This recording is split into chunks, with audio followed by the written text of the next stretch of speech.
Hello everyone, welcome to the series on literary theory, and in this video we are going to discuss feminism and feminist criticism. Introduction. Feminism as a social and political movement did not begin with women's movement of the 1960s. Instead, this movement was a resurgence of a long-standing tradition of thought and activism aimed at addressing and rectifying the inequalities faced by women. This tradition includes seminal works such as Mary Wollstonecraft's A Vindication of the Rights of Women, 1792, which critiqued the writings of male authors like Milton, Pope, and Rousseau, and Simone de Beauvoir's The Second Sex, 1949, which explored the depiction of women in literature, including the novels of D.H. Lawrence.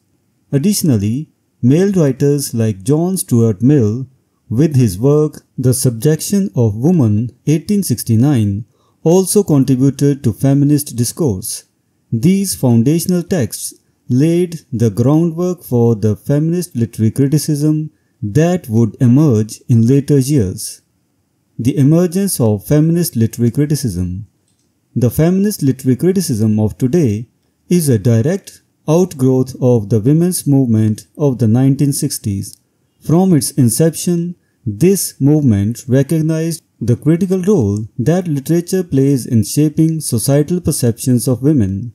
Feminists understood that the images of women portrayed in literature significantly influenced societal norms and attitudes. Consequently, feminist criticism emerged as an essential tool for challenging and deconstructing these images, making it a vital component of the broader feminist movement.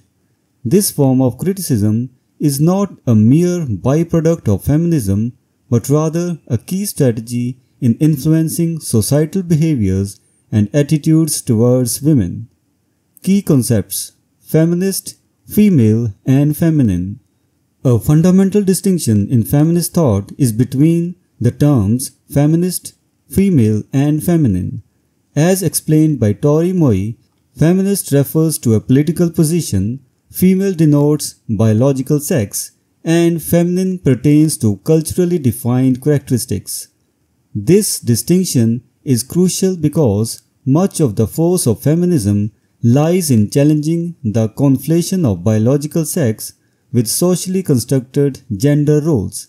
Feminist criticism aims to expose and dismantle the cultural conditioning that equates being female with adhering to restrictive feminist norms. Representation of women in literature. The representation of women in literature has long been a central concern for feminists. Literature often serves as a tool for socialization, providing role models that define acceptable feminine behavior and aspirations. Feminists have pointed out that in much of 19th century fiction, women rarely work for a living unless compelled by necessity. Instead, the focus is on the heroine's choice of marriage partner, which determines her social status and personal fulfillment.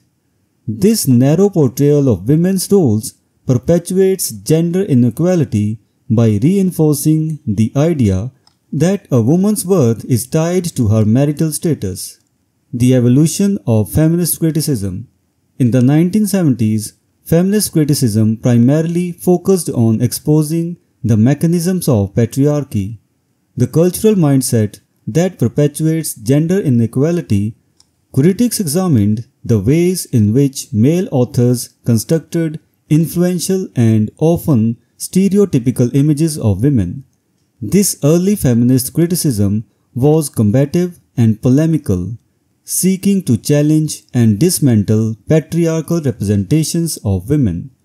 By the 1980s, the approach of feminist criticism began to shift. It became more eclectic, drawing on various other critical approaches, such as Marxism, structuralism, and linguistics.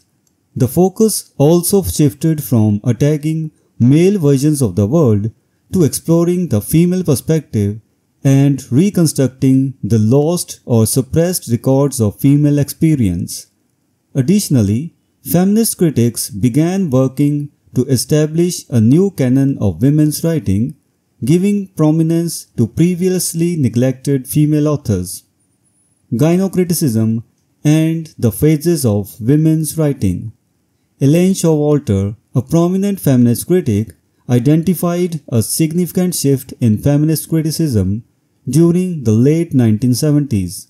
She described this change as a move from focusing to androtexts, book by men, to gynotexts, book by women.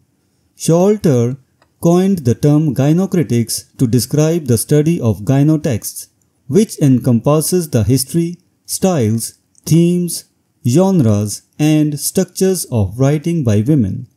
She also outlined 3 phases in the history of women's writing: the feminine phase, 1840 to 1880, in which women writers imitated male norms; the feminist phase, 1880 to 1920, characterized by radical and separatist positions; and the female phase, 1920 onwards, which focused on female writing and experience. The diversity of feminist criticism.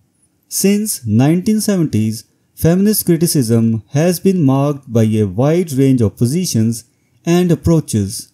Debates and disagreements have been centered around 3 main areas: the role of theory, the nature of language, and the value of psychoanalysis. These discussions have contributed to the richness and diversity of feminist criticism, making it a dynamic and evolving field. Conclusion. Feminism and feminist criticism have a long and complex history, rooted in the struggle for gender equality. Feminist literary criticism in particular has played a crucial role in challenging and reshaping the way women are represented in literature. As the field continues to evolve, it remains a vital tool for understanding and addressing the cultural and social dynamics that perpetuate gender inequality. Through its crucial examination of literature and its ongoing debates, feminist criticism continues to push the boundaries of how we think about gender, identity, and power. So this was the discussion on feminism and feminist criticism. We will meet in the next video and discuss some other topic. Until then, goodbye and thank you.